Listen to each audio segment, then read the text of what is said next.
हिंदी में यूपीएससी की तैयारी से संबंधित प्रोग्राम्स को देखने के लिए सब्सक्राइब करें स्टडी IQ-IAS हिंदी।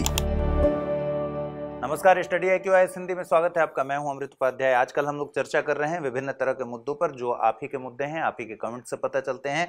आज भी एक ऐसा इंपॉर्टेंट मुद्दा है जिस पर बातचीत करनी है और मुद्दा ये है कि भाई जो लोग प्रिपरेशन शुरू कर रहे हैं, बिल्कुल बेसिक से तैयारी करना चाहते हैं, इस बेसिक से का मतलब क्या होता है और किन किन चीज़ों पर तैयारी करनी चाहिए। तो आइए, आज हमारे साथ पैनल में शामिल हैं अतुल सर हैं, दिलीप सर हैं, अमरेंद्र सर हैं और अभिनव सर हैं। चलिए शुरुआत अतुल से कर लेते हैं। अगर हम कहें जीरो से प्रिपरेशन करना है, आज शुरू कर रहे हैं, बेसिक से तैयारी करनी है, क्या मतलब हुआ इसका? तो किसी भी एग्जाम की तैयारी में सबसे मुश्किल समय जो होता है वो एक्चुअली शुरुआत का ही कुछ समय होता है, क्योंकि उस समय आप क्लूलेस हो, आपको कोई अंदाजा ही नहीं है कि आपको क्या करना है और किस तरह से पढ़ना है। खासतौर पे सिविल सर्विसेज जैसा एग्जाम जिसमें बहुत सारी चीज़ें करनी है, जो बहुत लंबी तैयारी है, बहुत लंबी एक प्रक्रिया है। तो इसमें मैं ये मानता हूँ कि डे 0 से डे 7 जो आपका पहला सप्ताह होता है वो बहुत ज़्यादा ज़रूरी होता है। तो डे 0 से डे 7 में कुछ चीज़ें ऐसी हैं जो आपको ज़रूर करनी चाहिए, और अगर आप वो किए बिना करेंगे तो आप ये मान के चलिए कि 2 महीने बाद आपका फिर डे 0 आएगा, क्योंकि आप जो पहले 2 महीने पढ़ाई करेंगे उसका कोई मतलब नहीं होगा। और ये शायद हमें से ज़्यादातर लोगों के साथ कभी ना कभी हो चुका है। तो डे 0 से डे 7 के बीच में आपको करना ये चाहिए कि सबसे पहला काम, जो कि अभी भी आधे से ज़्यादा एस्पिरेंट्स नहीं करते, वो ये है कि आपको एक पूरा दिन यूपीएससी के सिलेबस के साथ गुजारना है। आपको उसमें लिखा हुआ हर शब्द पढ़ना है, संभव है तो 2 या 3 बार पढ़ना है। ये बहुत ज़रूरी है। मुझे पता है थोड़ा बोरिंग लगता है, क्योंकि आपने ज़्यादा पढ़ा तो है नहीं अभी तक सिलेबस, आपको ज़्यादा विषय भी नहीं आता, तो आप पढ़ रहे हैं कि पेपर जीएस पेपर 1 में ये टॉपिक्स हैं, 2 में ये टॉपिक्स हैं। थोड़ा सा बोरिंग लगता है, लेकिन एक दिन की बोर्डम है, वो कर लीजिए। आगे ये क्या करेगा, ये आपके लिए एक सीमा तय करेगा, आपके लिए एक सरहद बनाएगा कि आप जब पढ़ेंगे तो आपको कहाँ तक पढ़ना है और कहाँ, किसके आगे आपको नहीं जाना है। क्योंकि अदरवाइज यूपीएससी का जो स्टडी मटेरियल जो आपको मिलता है उसमें ऐसी कोई सीमा होती नहीं है जनरली। तो पहला काम आपको ये करना चाहिए कि आपको सिलेबस से एकदम फेमिलियरिटी जितना आप कर सकते हैं उतना आपको करना है। एक पूरा दिन तो मैं मानता हूं आपको देना ही चाहिए सिलेबस को समझने के लिए। दूसरी चीज, पहले सप्ताह में अगर आपके लिए संभव हो तो आप अपने कुछ सीनियर्स से बात करें। अगर आप कुछ ऐसे लोगों को जानते हैं जो सिविल सर्वेंट्स हैं, अभी पिछले कुछ सालों में बने हैं, तो ज़्यादा बेहतर है। या फिर अगर आप ऐसे लोग नहीं भी ढूंढ पाते तो ऐसे लोग जिन्होंने 1-2 साल तैयारी करी है, शायद प्रीलिम्स क्लियर किया है एक आध बार, अगर आप ऐसे लोगों से मिल सकते हैं तो आप उनके साथ एक दिन गुजारिए, 1-2 घंटे गुजारिए, उनसे समझिए कि इस तैयारी का मतलब क्या है। ये मैं इसलिए कह रहा हूं कि बहुत सारे विद्यार्थी हमको ऐसे दिखते हैं जो इस तैयारी में अपने कॉलेज की मानसिकता के साथ आते हैं। अब कॉलेज हम सबने किया है और हम सबको पता है कि कॉलेज में पूरे सेमेस्टर तो नहीं ही पढ़ा जाता। आप एग्जाम के 2-3 दिन पहले, 4 दिन पहले आप कहीं से नोट्स अरेंज करते हो, बहुत सारी मेहनत कर लेते हो, उससे आपका काम वहां चल जाता है। तो बहुत सारे विद्यार्थी जो होते हैं, क्योंकि वो कॉलेज में हैं या फिर कॉलेज से जस्ट निकले हैं, तो वो इसी मानसिकता के साथ यूपीएससी की तैयारी में भी आते हैं कि थोड़ा बहुत रोज कर लेंगे, बाकी तो एग्जाम के आसपास ही देखा जाएगा। तो अगर आप किसी ऐसे व्यक्ति से मिलते हैं जिसको थोड़ा अनुभव है इस फील्ड का, तो वो आपको बताता है कि ये उस तरह की परीक्षा नहीं है, जो अदरवाइज आपको कुछ महीने बाद खुद से रियलाइज हो जाएगा कि ये उस तरह की परीक्षा नहीं है। तो डे 0 से डे 7 आपको ये करने का प्रयास करना चाहिए। आप सिलेबस समझें, आप लोगों से मिलें, और मुझे पता है आपको नहीं समझ में आएगा, लेकिन तब भी आप कम से कम पिछले 2-3 साल के, कम से कम 3 साल में कहता हूं, यूपीएससी का प्रीलिम्स का पेपर देखें, उसको लिटरेचर की तरह पढ़ लीजिए। आपको नहीं समझ में आ रहा है कोई बात नहीं, बस आप प्रश्न पढ़िए, उसके विकल्प पढ़िए। ऐसे ही मेंस के क्वेश्चंस तो एक्चुअली पढ़ने में मजा भी आता है, क्योंकि वो उसमें सब्जेक्ट लाइन होती है। तो मेंस के भी क्वेश्चंस आप पिछले 3 सालों के आप पढ़ लीजिए, भले ही वो आपका जीएस 1, 2, 3, 4 हो, भले ही वो आपका निबंध हो। अगर आपका वैकल्पिक विषय भी तय है तो आप उसके भी पेपर पढ़ लीजिए। आपको पहले 5-7 दिन अगर आप ये करते हुए गुजारेंगे तो होगा क्या कि जो आपके आने वाले शायद 300, 350, 400 दिन हैं, उसके लिए आप एक सही मार्ग पर चलना शुरू करेंगे, और आप जो है यहां वहां भटक कर वहां नहीं पहुंचे। तो मेरे विचार में डे 0 से डे 7 यही आपका एजेंडा होना चाहिए। ज्यादा एम्बिशियस, ज्यादा महत्वाकांक्षी एजेंडा में रखिए मत कि पहले 7 दिन में मैं पॉलिटी के 6 चैप्टर खत्म कर दूंगा या कर दूंगी। कोई फायदा नहीं है उसका, वो आपको सब दोबारा करना ही पड़ेगा। तो डे 0, डे 7 ये मेरे विचार से आपका एजेंडा होना चाहिए, इसके अलावा कुछ भी नहीं। चलिए, तो 7 दिन का तो आपने समझ लिया। जब तैयारी शुरू कीजिए तो सबसे पहले एग्ज़ाम के पूरी प्रक्रिया से आप पहले वाकिफ़ हो लीजिए, अपना परिचय कर लीजिए, और इसके बाद क्या करें? 7 दिन के बाद अभिनव जी बताएंगे। अब 7 दिन के बाद सर अब स्टेप आता है कि हमें रिसोर्सेज के साइड जाना चाहिए। सबसे पहले तो कुछ चीज़ें जो बेसिक तैयारी के लिए ज़रूरी हैं, हमें एक चीज़ तो पहले नहीं करनी चाहिए कि हम बहुत जल्दी एडवांस बुक की तरफ ना जाएं। पहले बेसिकली एनसीईआरटी जो हमारा आधार है, जो बेस है यूपीएससी का, इस पे हम फोकस करें। और स्टूडेंट ये भी खासा गलती करता है कि डायरेक्टली 11th क्लास के एनसीईआरटीज़ में आ जाएगा या 12th क्लास के एनसीईआरटीज़ पे जंप कर जाएगा। तो पहले तो इसे रोक देना चाहिए। आपके पास टाइम है, अगर आप अभी डे 7th के बाद 8th पे हैं तो इसका मतलब ये नहीं है कि आप 9th और 10th क्लास के एनसीईआरटी पर एंटर कर जाएं। यहाँ से आप शुरुआत करें पहले 6th क्लास के एनसीईआरटी से, 7th क्लास के एनसीईआरटी, अराउंड 7 से 8 दिन में आप 10th क्लास के एनसीईआरटी तक पहुँचें। मतलब ऐसा ना हो कि आपकी जंपिंग हो बहुत ज़्यादा। आप अगर एक सब्जेक्ट उठा रहे हैं, मान लीजिए हिस्ट्री उठा रहे हैं या ज्योग्राफी उठा रहे हैं, तो आप 6th 7th 8th, आप ये मान लें 8th क्लास तक की एनसीईआरटी एक स्लैब में 7 डेज़ में बहुत आसानी से करी जा सकती है। अब इसके बाद आप फिर नेक्स्ट वीक पे जाएं तो फिर 9th से 11th तक की कर लें। 12th क्लास की एनसीईआरटी साइड हर एक सब्जेक्ट में ज़रूरत जो है वो नहीं होती, तो उस अकॉर्डिंगली आप उसे चूज़ कर सकते हैं। बट ये है कि आपको अराउंड 20-25 डेज़ में एक सब्जेक्ट की एनसीईआरटी एटलीस्ट कवर कर लेनी चाहिए। अगर आप बहुत स्टार्टिंग फेज़ में हैं और ये चाह रहे हैं कि मैं चीज़ों को टाइम लेकर करूं, जो अक्सर होता है, स्टूडेंट अगर यूपीएससी में आ रहा है तो मानकर चलते हैं उसके पास 1 साल से कुछ अधिक समय तो होता है, मतलब 13 से 14 महीने के बीच में तो मानसिकता होती है कि हमारे पास इतना समय है, तो इतना हमें एनसीईआरटी को एटलीस्ट देना चाहिए। फर्स्ट स्टेज तो ये है कि हम एनसीईआरटी को जो है वो कवर कर लें। चलिए सब कुछ नोट करते जाइएगा। देखिए सबसे पहले सिलेबस को जान लीजिए, प्रीवियस ईयर के क्वेश्चंस को देख लीजिए, ठीक है, एक फैमिलियर हो जाइए, एक स्ट्रक्चर को तो जान ही लीजिए कि पीटी मेंस और इंटरव्यू होता है, कितने नंबर का क्या होता है, ये सब तो जान ही लीजिए। उसके बाद फिर एनसीईआरटी से पढ़ाई शुरू कीजिए। और अगर बात करें एडवांस लेवल पर अब थोड़ा आने की, अगर एनसीईआरटी हो गया तो बेसिक से थोड़ा ऊपर जाएंगे, हाँ बिल्कुल, एडवांस लेवल पर शुरू करेंगे, तो बिल्कुल। क्या करना चाहिए? सर इसमें मैं यहाँ पर एक चीज़ और ऐड ऑन कर देना चाहूँगा, ये आपके प्रश्न का उत्तर देने के साथ साथ में, कि जब हम बातचीत करते हैं बेसिक के कॉन्टेक्स्ट में, तो यहाँ पर जो स्टूडेंट्स हैं वो 2 लेवल पर अपने बेसिक को देखें, एक स्ट्रेटेजिक लेवल पर और एक सब्जेक्ट के अंडरस्टैंडिंग के लेवल पर। जो सब्जेक्ट के अंडरस्टैंडिंग के लेवल पर बेसिक की बात हो रही, जो अभी आपने पूछा भी कि एनसीईआरटी तो हो गया, एनसीईआरटी एक बहुत ही लेमैन जो लैंग्वेज है, बहुत ही सरल सहज लैंग्वेज में उसमें कई सारी जानकारियां हैं, बहुत इंपॉर्टेंट हैं और यूपीएससी में कई सवाल आते भी हैं। लेकिन इसके बाद जो हमारा जो अंडरस्टैंडिंग का लेवल है वो और थोड़ा सा ऐड ऑन होता है, वैल्यू एडिशन उसमें करने की ज़रूरत पड़ती है, जो कि एडवांस लेवल पर जब टेक्स्ट बुक्स को और पढ़ते हैं, चाहे वो पॉलिटी हो, चाहे वो हिस्ट्री हो, ज्योग्राफी हो, तो उन टेक्स्ट बुक्स के माध्यम से या फिर आपने जहाँ भी जो भी चीज़ें गेन की हैं ग्रेजुएशन के लेवल पर, साथ ही मैं ये भी कहूँगा कि जो ऑब्जर्वेशन लेवल है आपका, वो भी आपको एक तरीके से वैल्यू एडिशन में सहयोग करता है और वो आपके आंसर राइटिंग में वो रिफ्लेक्ट भी होता है। तो इस आधार पर यदि आपकी तैयारी होती है तो निश्चित तौर पर आप एनसीईआरटी से और आगे बढ़ते हुए अपनी तैयारी को और बेहतर तरीके से नए आयाम के साथ आप लेकर के चल सकते हैं। यहाँ पर मैं एक छोटा सा उदाहरण भी देना चाहूँगा कि एक बार यूपीएससी के मेंस एग्जामिनेशन में बहुत ही बेसिक सा सवाल पूछा गया था कि संविधानवाद क्या होता है या फिर संविधान क्या होता है, इस तरीके से। अब सामान्य तौर पर बच्चा पॉलिटी तो पढ़ता है, राज्य व्यवस्था की सारी अनुसूचियाँ, अनुच्छेद सब पढ़ लेता है, समझ लेता है, लेकिन जब उसे यही नहीं पता है कि संविधान का मतलब क्या होता है, या फिर मैं तो यहाँ तक कहूँगा कि प्रीलिमिनरी एग्जामिनेशन में भी आजकल जो सवाल हैं वो बेसिक ओरिएंटेड पूछे जाने लगे हैं कि लोकतांत्रिक व्यवस्था का मतलब क्या होता है, संसदीय व्यवस्था का मतलब क्या होता है। तो all these are basic questions. तो बेसिक अंडरस्टैंडिंग हर एक सब्जेक्ट की होनी चाहिए और साथ ही आपको एडवांस लेवल पर उसके बारे में जो अप्रोच है वो डेवलप करने की ज़रूरत होती है और इसके लिए अपने साथ में आप अपने रिसोर्सेज को भी और ऐड ऑन कर सकते हैं। चलिए, तो बेसिक का मतलब बेसिकली ज़ीरो नहीं होता है। परीक्षा में बहुत सारे बेसिक सवाल एडवांस लेवल की तैयारी के बाद भी आते हैं।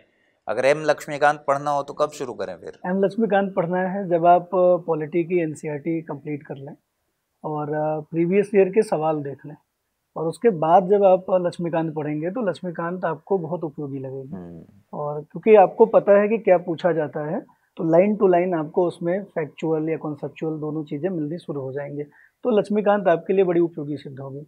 लेकिन बहुत सारे स्टूडेंट हैं, उनको लगता है पॉलिटी मतलब लक्ष्मीकांत, तो वो स्टार्ट ही करते हैं लक्ष्मीकांत से और 3 चैप्टर पढ़ते पढ़ते उनका मोह भंग हो जाता है।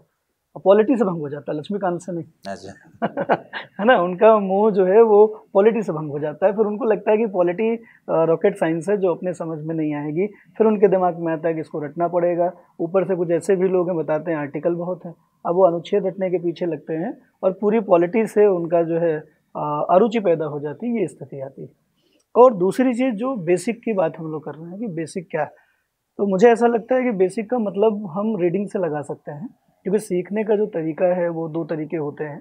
एक इंडक्टिव मेथड होता है, एक डिडक्टिव मेथड होता है, आगमनात्मक और निगमनात्मक।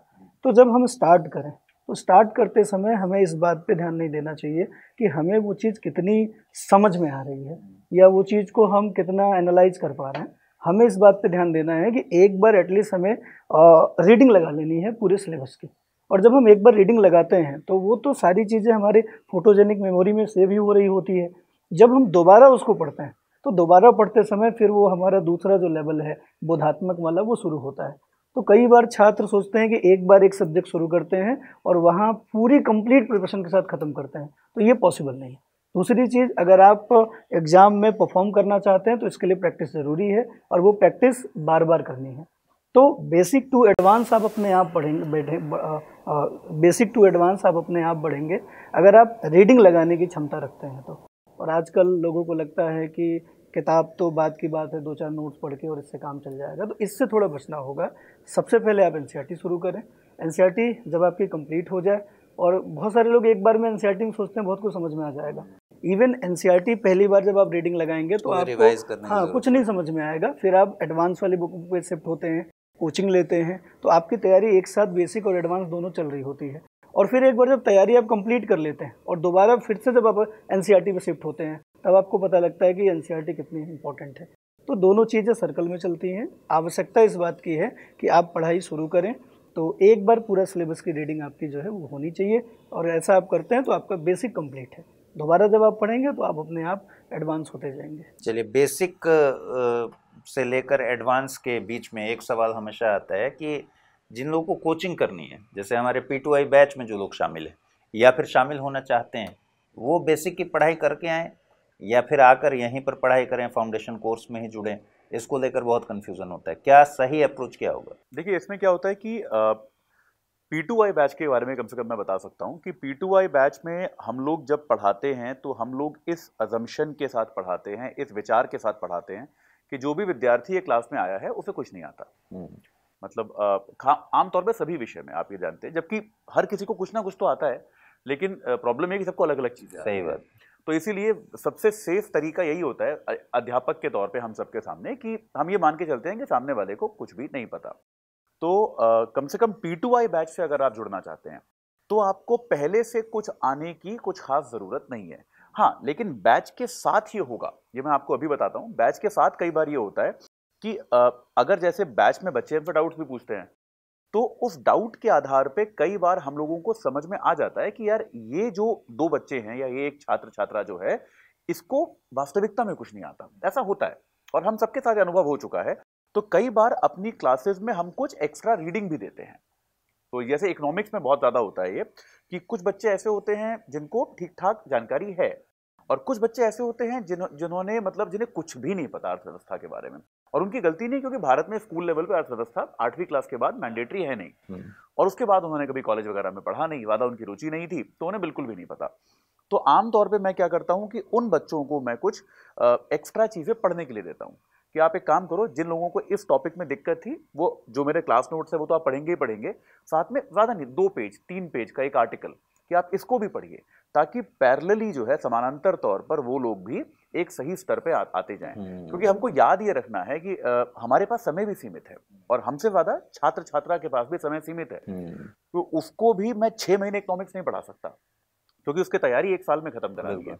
तो ये भी हमको ध्यान रखना होता है। तो निश्चित तौर पे अगर आपको बिल्कुल नहीं आता तो आपको थोड़ा बहुत एक्स्ट्रा काम दिया जाएगा, लेकिन P2I बैच की हमने संरचना ऐसे बनाई है जहां पर सभी शिक्षक ये सोचकर चलते हैं कि जो सामने विद्यार्थी बैठा है उसे आमतौर पे नहीं आता है। तो ये बात जरूरी है। इसी में वहीं दूसरी ओर जब हमारा प्रीलिम्स और मेंस, प्रीलिम्स की तैयारी के लिए जब हम एसआईपी कराते हैं जो कि P2I में इंक्लूडेड है, P2I वाले बच्चों को एसआईपी मिलता है, तो एसआईपी में लेकिन हम ये मान के चलते हैं कि आप थोड़ी पढ़ाई कर चुके हैं। एसआईपी में अगर आप एकदम बिगिनर हैं फिर तो और आप SIP पहले दिन आप होने का कोई एसआईपी मतलब मान के बैठ गए, जैसे कई बार बच्चे करते हैं, किसी बच्चे ने जैसे मान लीजिए 2025 के लिए P2I खरीदा, लेकिन दिसंबर में खरीदा उसने, और जनवरी से इस साल वाले प्रीलिम्स का एसआईपी था, तो उसको लगा कि मौका है तो चलिए इसमें भी बैठ जाया जाए। तो उन विद्यार्थियों को मैं एक्टिवली मना करता हूं क्लास में कि ये आपके लिए एसआईपी नहीं है, आपका एसआईपी अगले साल होगा, क्योंकि आपने अभी पिछले महीने पढ़ना शुरू किया है। एसआईपी में मैं ये अज्यूम करता हूं कि इस बच्चे को 3 महीने बाद प्री देना है, तो ये कुछ सिलेबस कर चुका है। तो ये याद रखिए, एसआईपी वो कोर्स है जिसमें हम अज्यूम करते हैं कि आपको आता है। P2I में हम ये मान के चलते हैं कि आपको कुछ नहीं आता है, मतलब आपको फिर बेसिक करके आने की जरूरत नहीं है, बेसिक करके आने की कोई जरूरत नहीं है, हम एकदम बेसिक से ही आपको पढ़ाएंगे। उसमें इनफैक्ट जो कॉन्सेप्ट बिल्ड होता है P2I में हम लोग स्टार्टिंग में बेसिक क्लासेस भी देते हैं। अच्छा, हाँ, P2I में अलग से हम लोग बेसिक क्लासेस देते हैं जिनमें सारे सब्जेक्ट का अगर हम लोग देखें तो NCERT का जो सार है उसको जोड़ के और सारे सब्जेक्ट का एक ओवरऑल व्यू मिल जाता है लोगों को। उसके बाद फिर हम लोग क्लासेस जो आगे स्टार्ट करते हैं। हाँ, और कई बार तो सर बच्चे पूछते भी हैं क्लास में कि सर हम लोगों को ये बताया जाएगा या नहीं बताया जाएगा, बेसिक बताया जाएगा या नहीं बताया जाएगा। तो हम लोग बताते भी हैं कि भाई जो हम लोग लेक्चर के दौरान आपको पढ़ा रहे हैं, समझा रहे हैं, सिखा रहे हैं, ये मैं सारे सवाल वही पूछ रहा हूँ जो हाँ। बच्चे पूछते हैं। हाँ, तो ये each and everything is included in our lectures. सब कुछ उसमें इंक्लूडेड रहता है, कुछ भी ऐसा नहीं रहता है कि उसमें बच्चों को कोई दिक्कत हो। चूँकि हम लोग इतने सारे बच्चों से रूबरू होते रहते हैं तो वो हमेशा किसी को कुछ दिक्कत है, किसी को कुछ दिक्कत है। जैसा कि अतुल सर ने कहा भी अभी कि कोई कुछ जानता है, कोई कुछ जानता है, कोई कुछ भी नहीं जानता है, ये एक समस्या आती है। तो इस समस्या से उबरने का एकमात्र बेहतर तरीका ये होता है कि लेवल प्लेइंग फील्ड के तौर पर सभी के साथ समानता के साथ। और ये फिल्टरेशन सर 7 दिन में हो जाता है। 7 दिन में आइडिया लग जाता है कि हमें जो है अपनी जो लय रखनी है वो कहाँ से और किस बच्चे के लिए क्या फंस सकता है, तो वो लेक्चर में इंक्लूड हो जाता है। और जहाँ जानने और ना जानने वाली बात है, वहाँ मेरे विषय में एक दिक्कत और आती है इकोनॉमिक्स में कि बच्चे गलत जानते हैं। ये बहुत बड़ा प्रॉब्लम है। मैं आपको उसका एग्जांपल देता हूँ। अभी 3 दिन पहले की बात है, मैं बता रहा था मंत्रिमंडल में विभागों का बंटवारा हुआ था, तो निर्मला सीतारमण जी को दोबारा वित्त मंत्री बनाया गया। तो मैं क्लास में बता रहा था कि भाई जो बिग 4 मंत्रालय है वही कंटिन्यूटी है, सततता का संदेश है, इसलिए दिया गया है। तो कुछ बहुत सारे बच्चों ने, और एक तो सोशल मीडिया का जमाना है, मिस इन्फॉर्मेशन इतनी ज्यादा फैलती है, तो बहुत सारे बच्चों ने सर लिखा, सर ये तो वही वित्त मंत्री हैं जिन्होंने कहा था कि रुपया कमजोर नहीं हो रहा है, डॉलर मजबूत हो रहा है, इन्हें क्यों दिया गया? तो मैंने बोला कि हाँ, मुझे पता है सोशल मीडिया पे उनको ट्रोल किया गया था, लेकिन एक अर्थव्यवस्था के टीचर के तौर पे मैं आपको बताना चाहता हूं कि उन्होंने एकदम सही कहा था। वो सोशल मीडिया पे उनको बहुत ट्रोल किया गया, लेकिन अर्थव्यवस्था के टीचर के आधार पे मैं आपको ये बता सकता हूं कि उनका वक्तव्य सही था, उनकी बात में कोई गलती नहीं थी। तो आप इस बात को समझिए कि जो उन्होंने कहा वो गलत नहीं था। तो आप ट्रोल करना चाहते हैं, आप ट्रोल कीजिए। तो इकोनॉमिक्स जैसे विषय में ये बहुत बड़ा प्रॉब्लम है कि सोशल मीडिया पे इतनी, जिसको हम कहते हैं ना पॉप इकोनॉमिक्स, वो इतनी ज्यादा बढ़ती है कि जीडीपी इतना हो जाएगा, 1 रुपया 1 डॉलर के बराबर हो जाएगा, ये या पेट्रोल 25 रुपए लीटर हो जाएगा, इतनी पॉप इकोनॉमिक्स जो चलती है। तो मैं व्यक्तिगत तौर पे, मुझे वो बच्चे बहुत अच्छे लगते हैं जिन्हें कुछ नहीं आता। मुझे प्रॉब्लम उनसे होती है जिन्हें बहुत सारी चीजें गलत आती हैं। ऑलमोस्ट सारे फैकल्टीज को वो बच्चे ज्यादा अच्छे लगते हैं जो कोरे कागज हों, क्योंकि लिखे हुए पर लिखना हमेशा मुश्किल होता है। तो ये बात तो बिल्कुल सही है। जो बात हमेशा आ रही है, जैसे अभी जो लोग नए बच्चे देख रहे होंगे और उनको नहीं पता होगा कि P2I का मतलब क्या होता है या SIP का मतलब क्या होता है, तो मैं चाहूँगा कि इसको ज़रा आप ब्रीफ कर दीजिए कि P2I क्या है, SIP क्या है, नहीं तो हम ही अपने बेसिक्स में फेल हो जाएंगे। सर सबसे पहले तो P2I इसका एग्जैक्टली मीनिंग है प्रीलिम्स टू इंटरव्यू तक के बैचेस। मीन्स आपको from basic up to advance और एडवांस इवन प्रो एडवांस, जहाँ पे आप इंटरव्यू तक जाएंगे। मतलब जैसा हमारा पैनल बैठा हुआ है, ऐसा एक्सपर्ट्स का पैनल होगा, उसमें इंटरव्यू की तैयारी होगी। यानी कि from day 1 basic NCERT 6 class का फर्स्ट चैप्टर से लेके डे लास्ट आपका मॉक इंटरव्यू तक, वो सारी जर्नी इज कॉल्ड P2I। अब इस P2I के अंदर अलग अलग चरण, इसमें जो फर्स्ट है वो तो आपका फाउंडेशन है, यानी कि आपके पूरे सब्जेक्ट्स को कवर कराया जाएगा from NCERT up to reference book और इवन मॉक टेस्ट के साथ। मतलब इसमें टेस्ट सीरीज इंक्लूडेड है और इसमें जो है वो सारी वो बेसिक चीज़ें, क्रक्स भी, हैंडआउट्स भी, ये सब कुछ प्रोवाइड होगा फाउंडेशन के उसमें। अब इसके बाद आता है नेक्स्ट स्टेज, जब आएगा SIP का programme. SIP stand for success in prelims, मतलब कि ये प्रोग्राम पूरा डिज़ाइन है फॉर प्रीलिम्स पर्पसेस, यानी कि आपको पूरी तैयारी कराई जाएगी उन टॉपिक्स की जो प्री में ज़्यादा आते हैं। अब ये तो बहुत ही एक बेसिक सी बात है कि हर कुछ UPSC जो है वो मेंस में या फिर हर कुछ प्री में नहीं पूछता, कुछ स्पेशल टॉपिक्स हैं, कुछ ऐसे सब्जेक्ट मैटर्स हैं जो केवल प्री में ज़्यादा पूछे जाते हैं। तो उन टॉपिक्स को ज़्यादा फोकस में रख के एक प्रोग्राम डिज़ाइन करा गया है जिसे कहते हैं is SIP success in prelims.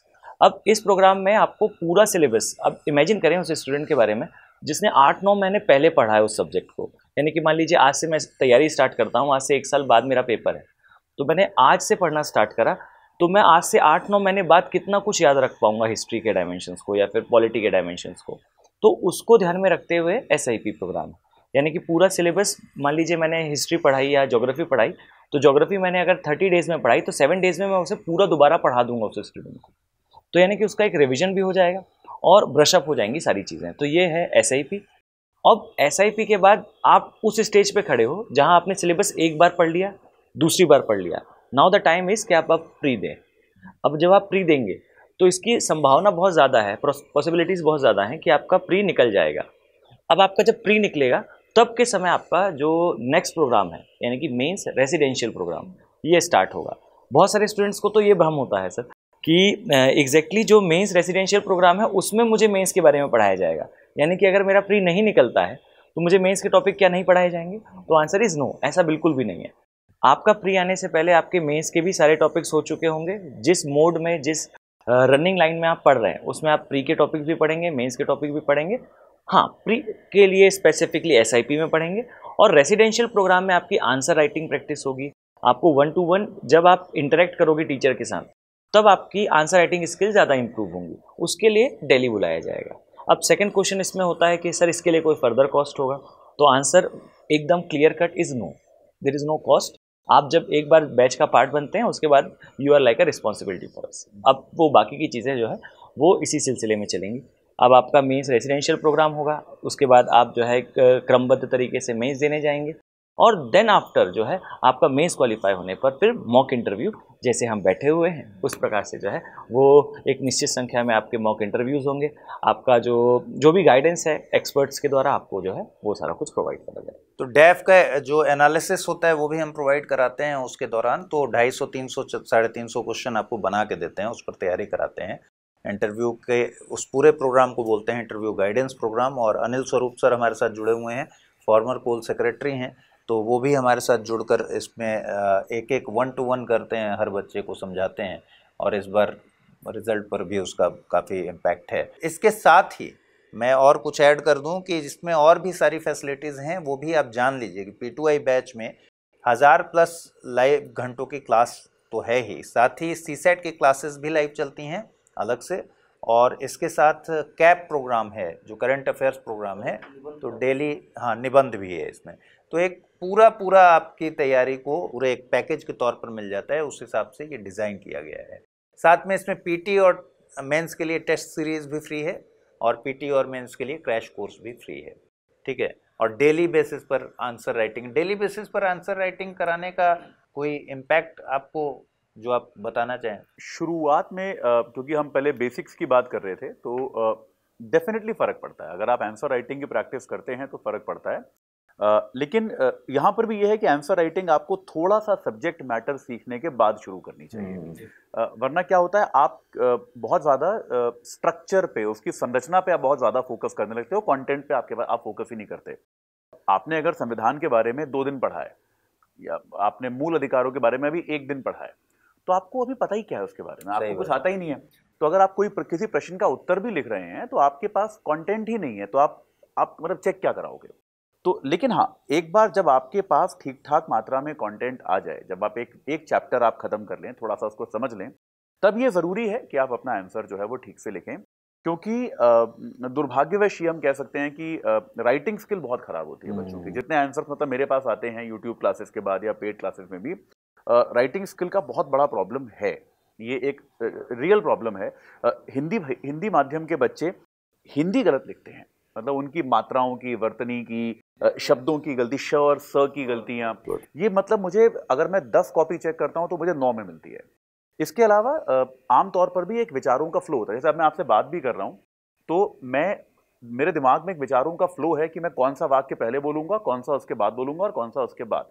अगर मैं इस फ्लो को उल्टा सीधा कर दूं तो मेरी बात का कोई मतलब नहीं निकलेगा। बिल्कुल वही सेम चीज लिखने के साथ भी है कि अगर आपने एक सही तरीके से नहीं लिखा तो फिर परीक्षक जो है वो उतनी मेहनत नहीं करेगा कि अच्छा ये सेंटेंस तो ऊपर होना चाहिए था लेकिन चलो उसने लिखा तो है।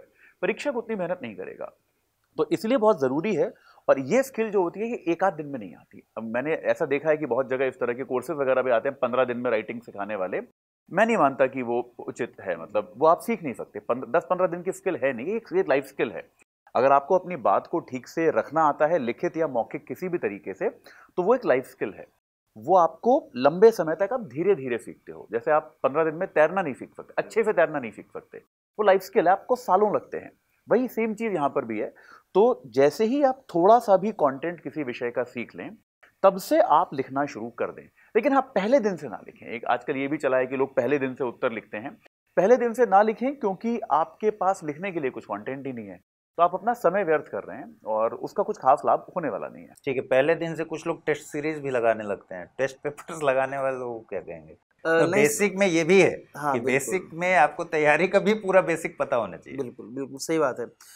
देखिए सर, टेस्ट सीरीज का तो मेन औचित्य यही है कि जो मैंने पढ़ा, जो मैंने सीखा समझा और जो पाठ्यक्रम में हमें पढ़ना है वो कितना एक दूसरे से कोरिलेट कर रहा है। जो मैं समझ रहा हूँ या जो मैंने पढ़ लिया है उसके अकॉर्डिंग मैं आंसर कर पा रहा हूँ या नहीं कर पा रहा हूँ।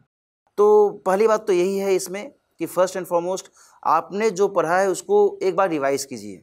बिना रिवाइज किए और सीधे आंसर लगाने लगे या फिर आंसर लिखने लगे तो फिर ये सही नहीं। इससे एक डिमोटिवेशन खुद ही होने लगता है, सिर्फ डिमोटिवेशन की स्थिति होती है।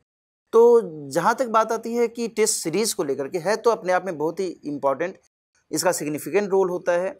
लेकिन एक निश्चित समय के बाद जब ये लगे कि हाँ मैं इस सब्जेक्ट के इस पार्टिकुलर टॉपिक को एक बार 2 बार पढ़ चुका हूँ, अच्छे से समझ चुका हूँ, देन आफ्टर टेस्ट सीरीज़ के सवालों को देखे और देन वो ये देखे कि जो उसने पढ़ा और जो पूछा गया उसमें क्या गैप है। यदि हम उस गैप को फील कर रहे हैं तो ये इम्पॉर्टेंट है। इम्पॉर्टेंट ये नहीं है टेस्ट सीरीज़ के लिए किसी भी कैंडिडेट के पॉइंट ऑफ व्यू से कि उसने कितने मार्क्स गेन किए। इम्पॉर्टेंट ये होता है कि उसने टेस्ट सीरीज़ में जो नहीं आंसर किया उसका उसने सही तरीके से उत्तर पाया या नहीं पाया। जब इस तरीके से वो अपने गैप को फील करने लगता है तो आप उस दिन समझ जाइए कि आप एक सही ट्रैक पर आगे बढ़ रहे हैं और निश्चित तौर पर आप सक्सेस को अचीव कर पाएंगे। तो मेरे ख्याल से बहुत सारी बातें आज के लिए हो गई हैं और आप लोग को फिर भी अगर लगता हो कि कुछ बातें रह गई हों और आपको लगता है कि बेसिक की तैयारी में ये भी होना चाहिए या फिर कोई सवाल हो आपका, तो कमेंट बॉक्स में आप उसको लिखिएगा तो हम उसका जवाब ज़रूर देंगे, किसी अगले एपिसोड में देंगे हो सकता है। और एक और बात, जिन लोग बार बार आप पूछते भी हैं, कई लोग के इंस्टा पर भी अलग अलग मैसेज आता है कि सर एडमिशन लेना है कैसे लें, तो उसका सबसे सीधा तरीका ये है कि हर वीडियो के नीचे एक लिंक दिया हुआ है, या फिर आप studiiq.com पर चले जाइए, वहाँ हिंदी के कोर्स पर चले जाइए और किसी भी अपने पसंदीदा फैकल्टी के कोर्स से उसको परचेज कर सकते हैं, बहुत कम कीमत पर, बहुत अफोर्डेबल है। लेकिन दूसरा तरीका ये है, किसी भी StudyIQ हिंदी के वीडियो के नीचे जब जाएंगे तो उसमें भी वो लिंक दिया रहता है जो भी बैच चल रहा होता है, तो इसके लिए बहुत परेशान नहीं होना है।